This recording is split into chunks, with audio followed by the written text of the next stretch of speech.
Hey guys, my name is Patrick and welcome to Financial Grit Media. If this is your first time watching one of our videos, make sure you press the subscribe buttons and turn on your notifications. That way you're notified every time we upload a new video to this channel. Now in this video, we're going to be talking about compounding and helping you understand what is compounding in the sense of finance. Now, this is an important topic, especially if you have time on your hands, because the money that you put in today could theoretically compound over time without you doing anything, and at the end of 10, 20, or 30 years be worth way more than what you originally put in to your investment. Now, rather than telling you all about compounding, I'm going to show you how compounding works with real money. So let's say you have $100 and you want to invest this in a 10% investment. Now I know what you're saying. You're saying, hey, how can I get a 10% investment? Well, first of all, this video has nothing to do with picking a 10% investment, but there are opportunities out there which will allow you to get a 10% return annually. And in addition, it's just easier to work with 10% with $100, so that's why we're using 10%. And again, when we're talking about compounding and 10%, we're talking about the long term, investing for the long term, not the short term. And so when we think about, years where it's 20% increases, we're also going to have those dips in those years where it's going to be a negative 4 or 5%.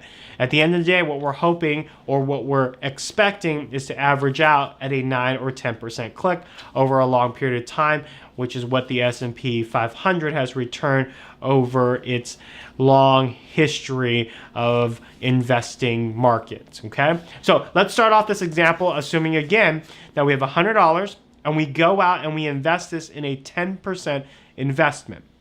So what is compounding? Well, what happens here is if I invest this for 1 year at 10%, at the end of the first year, I'm going to make $10. 10% of $100 is $10. So after 1 year, I'm going to have $110. Now, the key to compounding is that you don't take the $10 and use it. So at the end of the first year, I'm not taking this and spending it and now I have no money. I'm actually going to take this $110 and I'm going to invest it again, a 10% interest rate or a 10% return on whatever investment that I have. So what happens? Well, in the next year, so year 2, I've had $110 invested, which means that at 10%, this $100 will make $10, right?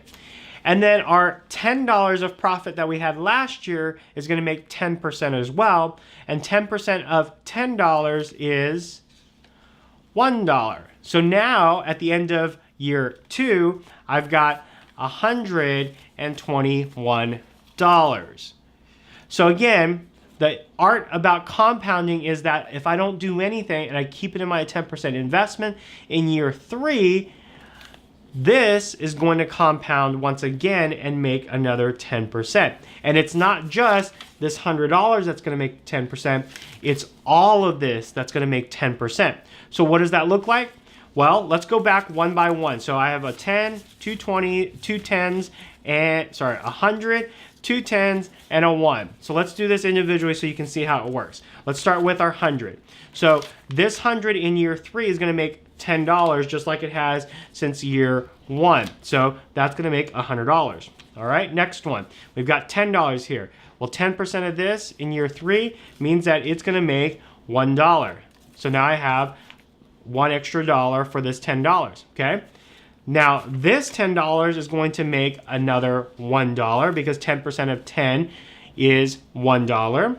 And then I still have my $1. That $1 is going to make 10 cents because 10% of $1 is 10 cents. I couldn't find a dime because I don't spend cash. I use my card, but I found 2 nickels, so there's 10 cents there. So how much do I have? Well, if you believe me here, I've got 100, 10, 20, 30, 1, 2, 3, and 10 cents. So in 3 years, I've accumulated $33.10 of profit on my investment on a $100 bill. So that's what compounding is. It's taking your money, letting it work for you over time. Now, you might go, great. So in 3 years, I've got $33.10. Whoop-de-doo. I get it. But let's just assume for a second that you had this $100, you put it in a 10% investment, and you kept it there for 40 years. If you did that, the amount that you would have is $4,525.93 on a $100 investment. Why? Because the money that you earn will then make more money, which will then make more money and more money. So yeah, 40 years is a long time, but it just cost you $100 to make $4,525.93.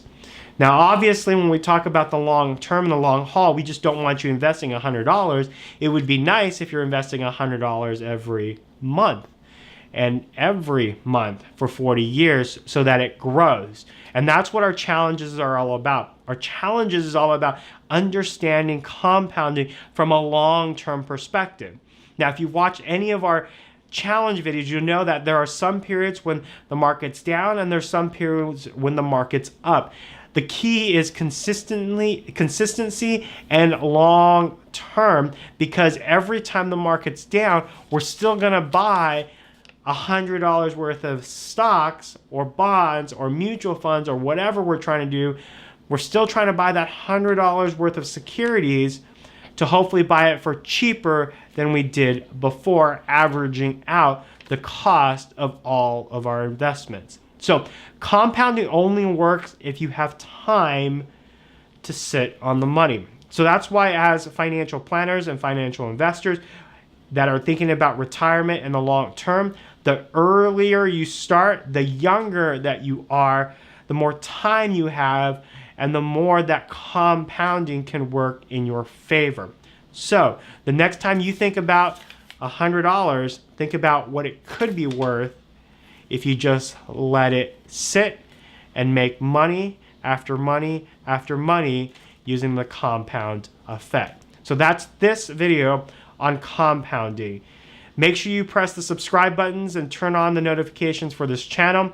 If you like this video, make sure you give it a thumbs up and tell me what you think about compounding, and have you seen the effects of compounding in your investment portfolio. So with that, I'm Patrick with Financial Grit Media, and we'll see you in the next Financial Grit video.